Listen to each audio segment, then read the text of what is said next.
আসসালামু আলাইকুম।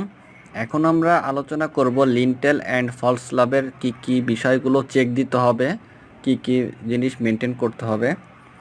তো এটার যে রেশিও ফলস স্ল্যাব এবং লিন্টেলের সেটা হচ্ছে 1:1.5:2.5।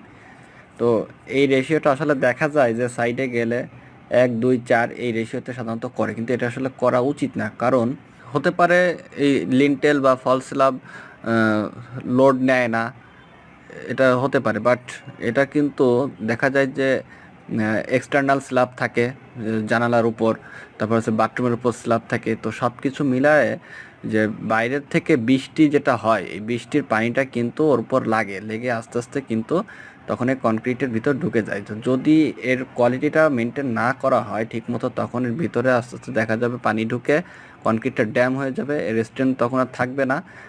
তারপর হচ্ছে স্টিলে মরিচা ধরবে। তো এই জিনিসগুলো বিবেচনা করে এর রেশিওটা 1:1.5:2.5 এটা ইউজ করতে হবে। স্ল্যাম ভ্যালু 3 ইঞ্চি থেকে 4 ইঞ্চি রাখতে হবে। স্টোন চিপস ইউজ করতে হবে অবশ্যই। 12 mm ডাউন ওয়েল গ্রেডেড, মানে 12 mm থেকে ছোটো ম্যাক্সিমাম 12 mm ইউজ করতে হবে। কারণ হচ্ছে এখানে অনেক স্টিল থাকে, তো যেগুলোর মধ্যে আসলে কম্প্যাকশন ঠিকমতো করা যায় না, এবং স্ল্যাম ভ্যালুটা যার কারণে বেশি রাখা হয় একটু 3 থেকে 4 ইঞ্চি। এবং 12 mm ডাউন ওয়েল গ্রেডেড যে স্টোন চিপস আছে সেটা ইউজ করতে হবে। Depth depend on span of window and door, মানে এই উইন্ডো এবং যে ডোর আছে সেটার উপর ডিপেন্ড করেই কিন্তু স্প্যানের ডেপথ কেমন হবে সেটা সিলেক্ট করতে হবে। টিপিক্যাল সাইজ যেটা হয় এই লিন্টেলের 5 ইঞ্চি 6 ইঞ্চি, মানে 5 inch with, 6 inch height, 5 inch by 9 inch হতে পারে, 5 ইঞ্চি 12 ইঞ্চি, 10 ইঞ্চি বাই 6 ইঞ্চি, 10 ইঞ্চি 9 ইঞ্চি, 10 ইঞ্চি 12 ইঞ্চি, এগুলো হচ্ছে স্ট্যান্ডার্ড সাইজ। এগুলো সাধারণত হয়। আর যদি অনেক বড় লিন্টেল হয়ে থাকে তখন এর থেকেও বড় সাইজ দেওয়া লাগতে পারে। ফলস স্ল্যাব থিকনেস 3 থেকে 4 ইঞ্চি, সাধারণত 4 ইঞ্চি থিকনেস দেওয়া হয়। থিক উইথ 1 লেয়ার রেবার, মানে 1 লেয়ারের যে স্টিল সেটা ইউজ করা যেতে পারে। ব্রিক ওয়ার্কের ক্ষেত্রে কি জিনিস চেক দিতে হবে? মর্টার রেশিও দিতে হবে হচ্ছে 1:3, মানে যে মশলাটা আমরা ইউজ করি সেটার রেশিও।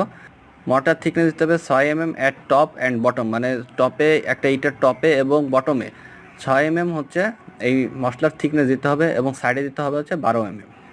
ব্রিক কোয়ালিটি এটা আগে থেকেই ঠিক করতে হবে। স্যান্ড কোয়ালিটি কেমন সেটা আগে থেকেই ঠিকঠাক করে নিতে হবে। যদি ডাস্ট থাকে, ময়লা থাকে, কাদা থাকে বা লবণাক্ত হওয়ার সম্ভাবনা থাকে, সেক্ষেত্রে সেটা ওয়াশ করে দেন ইউজ করতে হবে, এবং এটা যেন চেলে চালনি দিয়ে চেলে দেন হচ্ছে এটা সাইডে ইউজ করতে হবে।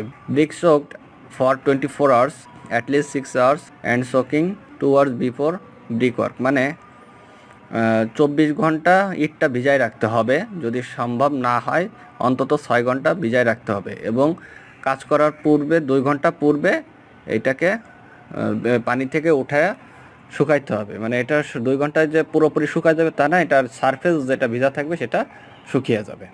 প্লাম্বিং চেকের ক্ষেত্রে কি জিনিস ফলো করতে হবে? ওয়াটার প্রেশার টেস্ট, মানে এই পাইপ যখন সেট হবে তারপরে এখানে ওয়াটার দিয়ে প্রেশার দিতে হবে যে কোথাও কোনো লিক আছে কিনা, কোথাও লিক করতেছে কিনা, এই জিনিসগুলো চেক দিতে হবে।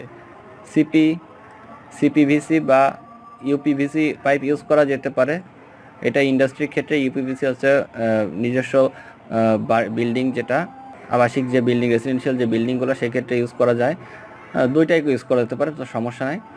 Joint must be weight tight, এই জয়েন্টে মাস্ট বি ওয়েট টাইটের যে চেক সেটা দিতে হবে।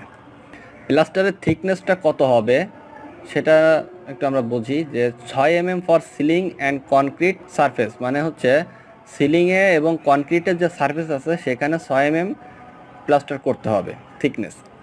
12 mm for internal wall plastering and plain surface of brick work, মানে ব্রিক ওয়ার্কের যে প্লেন সারফেস আছে এবং পার্টিশন ওয়ালের যে ইন্টারনাল সারফেস আছে, মানে রুমের ভিতরে যে পার্টিশন ওয়ালগুলো থাকে, আউটসাইডে যেটা সেটা না, ইন্টারনাল যেগুলো আছে সেগুলো কিন্তু 12 mm থিকনেস দিতে হবে, এবং এক্সটার্নাল যেগুলো মানে বাইরের যে পার্টিশনের ওয়ালের যে প্লাস্টারিং হবে এটা 15 থেকে 20 mm করতে হবে, এবং রুফ সারফেসেও কিন্তু প্লাস্টার করতে হবে 15 থেকে 20 mm। এরপর concrete for water tank and septic tank retaining wall, এই ক্ষেত্রে কি জিনিসগুলো ফলো করতে হবে? ইউজ ওয়াটার প্রুভিং অ্যাডমিক্সার মানে ওয়াটারপ্রুফ যে অ্যাডমিক্সারটা আছে সেটা ইউজ করতে হবে। ইউজ স্টোন চিপস, অবশ্যই স্টোন চিপস ইউজ করতে হবে। মিক্সড রেশিও 1:1.25:2, মানে এই রেশিওটা কিন্তু এই ওয়াটার ট্যাঙ্ক, রিটেনিং ওয়াল, সেফটি ট্যাঙ্কে ইউজ করতে হবে। কেননা যেহেতু এটা আমাদেরকে ওয়াটার প্রুফ করেই তৈরি করতে হবে, সেক্ষেত্রে অবশ্যই এই রেশিওটা মেনটেন করতে হবে। তাতে দেখা গেল 4000 5000 PSI যাই প্রয়োজন হোক না কেন, এই রেশিওটাই কিন্তু মেনটেন করতে হবে। তাহলে কিন্তু আমাদের যে কনক্রিটটা সেটা ওয়াটারপ্রুফও হবে এবং আমাদের টার্গেট স্ট্রেন্থও পাবো। আর যদি রেডিমিক্স ইউজ করতে তাহলে বলে দিতে হবে আমাদের 5000 PSI লাগবে বা 4000 PSI লাগবে সেভাবে।